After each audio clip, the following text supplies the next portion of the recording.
Everything happened so fast. I just panicked and I grabbed a gun and everything went black after that. Okay, take one.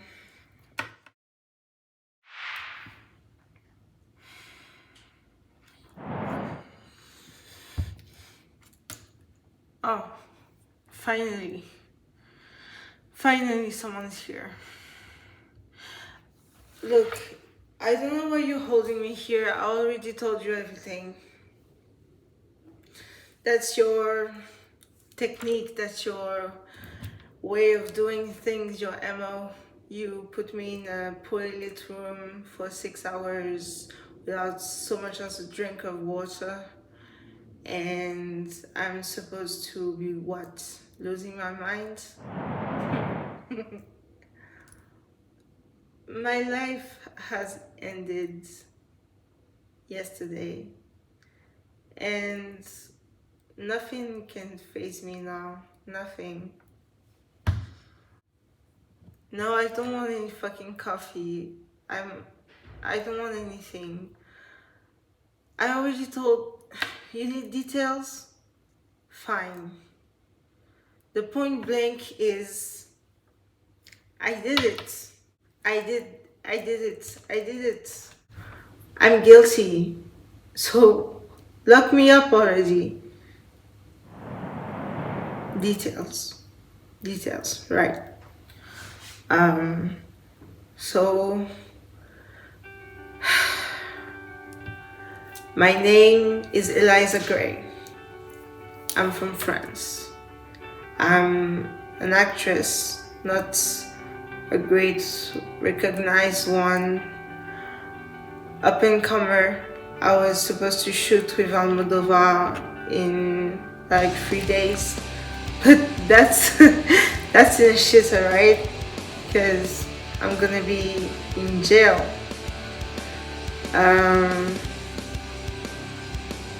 What can I? How can I start?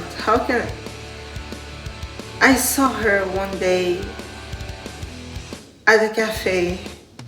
She was writing something on a notepad, which I found fucking endearing because usually people type on MacBooks or whatever the fuck these days they use as technology, and she was using a notepad, cute little pink notepad with a pen, and I thought she was sketching, and so I went up to her and everything went so smoothly. I knew she was married. I knew. I didn't care because when you've got the itch and your heart says go for it, you go for it, you know? And my heart was screaming for her. And so we started seeing each other. It was friendly at first. Fuck, not very friendly. We had those jokes, we had those moments, we had those times where our eyes locked and I couldn't even see the sun itself because she was too bright. Her gray eyes filled with something deep, filled with the sadness, a want, a need. And I felt the urge to feel this need, to feel the void, to be her. Anyways, I was in Paris, not the good part of Paris. I'm poor, not ashamed of it. It's just how it is. And she calls me. She says, "Come stay a few weeks at my cabin in Texas. It was Corpus Christi. She had a cabin there. Her husband was away for a long time, she thought. And so we had our moments, we had our adventure, and I thought it was gonna be it. I thought she's gonna see me, she's gonna see who I am, she's gonna leave him, she's gonna leave everything behind and be with me. But her husband, he called, got an early flight, and we weren't prepared. And you know Texans, you know, they have guns everywhere. She showed me how to use one. I was turned on, to be honest. I've never held a weapon in my hands before. The weight of it, the way it felt, the power it holds.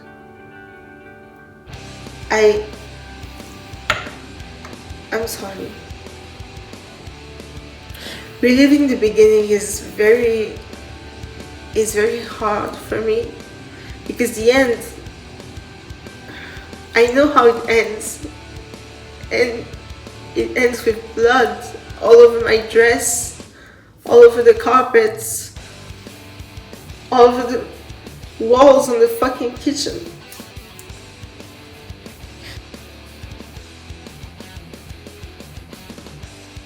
So yeah, her husband came early and I couldn't take it anymore, so I stayed, and we argued a lot, her and we argued a lot, and I screamed at her, I told her, why won't you leave him? But she needed security, she needed safety, she needed a future, and I couldn't give that to her. I was too young, I was too wild, I was too everything. Everything she loved about me is everything she was scared of. And I'm sorry, is this thing on? Because I cannot cry in front of a camera. I cannot. The tabloids are gonna have a field day with this one when this is released. And the trial, oh my god, the trial. Everything happened so fast. We started arguing, the key and the lock clicked, and I knew he was here, and I panicked and I grabbed the gun, and everything went black after that.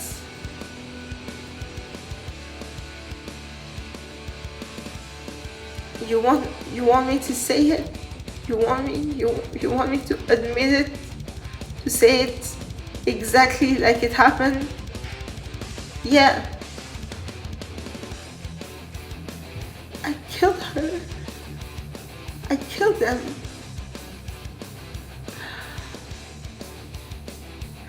And yeah, you can call it a crime of passion, because I fantasized about killing people before, but like, not someone I loved, not someone I admired, not someone I wanted to spend the rest of my life with.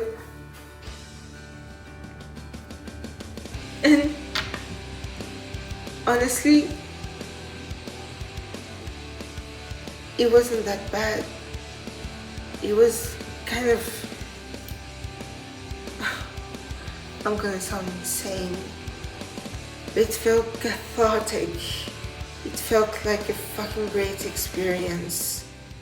And when I saw her blood and her eyes fluttering and her hand reaching out to me, I could hear her heart beating slower and slower, and I almost had a fucking orgasm.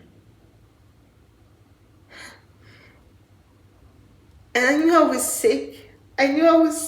I've been sick all my life. And I don't know. something snapped. She wanted to be with me, but she couldn't. And they all do that. They all do that. They want to, but they choose cowardice. And I am not a coward. If I had, and then I put the gun to my head. I put the gun to my head, and I said, that's not right. That's not right. I needed to stay with her. So I stayed. I held her, her I held her lifeless body in my hands for hours, and the blood was dry, and my skin was red, and my dress was ruined, and I needed to stay with her. So I stayed. I held her, her I held her lifeless body in my hands for hours, and the blood was dry, and my skin was red, and my dress was ruined, and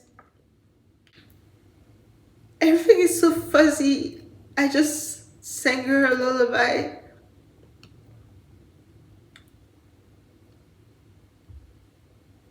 Why did I do it? I don't know. So I told you, I'm sick, and something snapped, and I have no motive. I have no, and I don't even want to get out of it. I don't even want to blame it on something else. I want the world to know why I did it. It's because I loved her so much.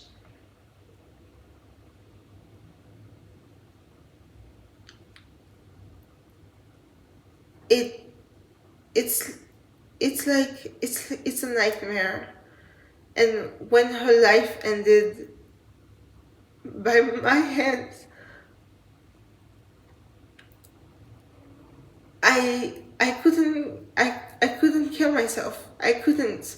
I need to go through the whole process, through the arrests, through the interrogation, through the trial, through jail, just so I could talk about her again. Just so I could talk about her again and again and again and again, and her memory never would have faded in my head. And I know they're gonna give me the electric chair. I know that. And I'm okay with that. But at least I will have a couple years to talk about her, to talk about what I did, to own up to it.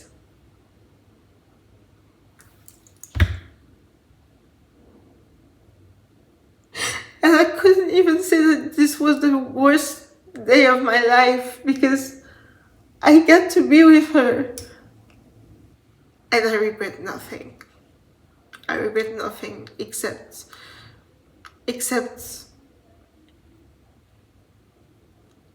not getting to be with her longer. We could have had years, we could have had everything. You've got everything. Everything's good to you. You've got your little notepad, and I signed the confession. I'm tired. I'm a killer, yes, but I'm still human, and I need sleep, and I need to think about what I did, and I need a fucking break.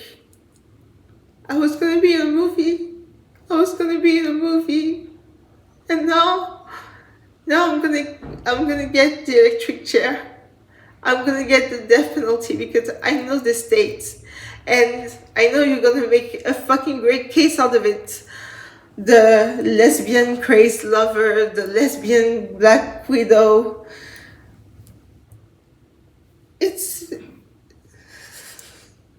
Can we please cut to the part where I get arrested and everything goes black, and I wait for days in jail, and nothing happens.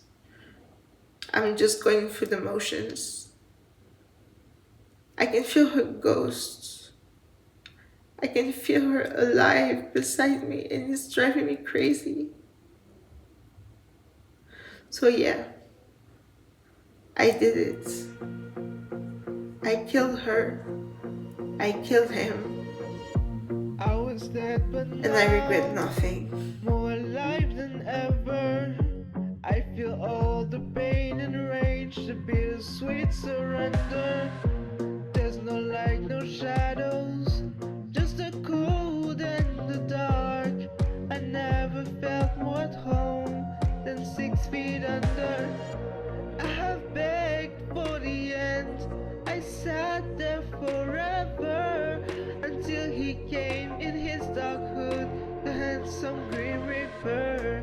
The hollow ground, no sound, no voice, it was peace.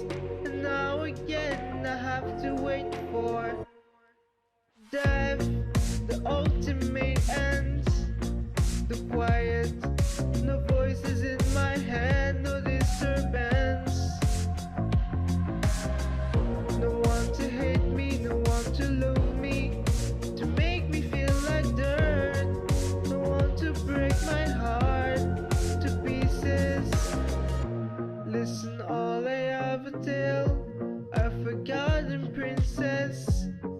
The dragon ate her heart and ripped her to pieces.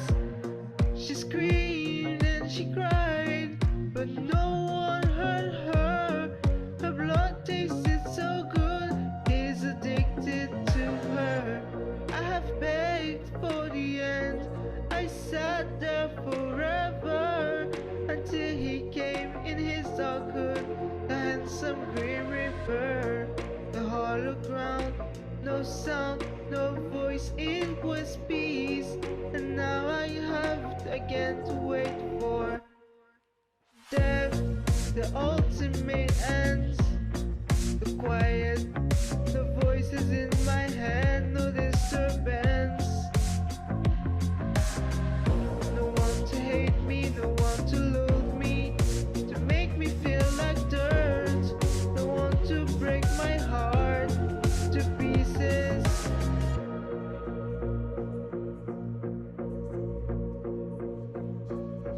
Listen, the truth is, we are all just corpses, zombies in a broken system.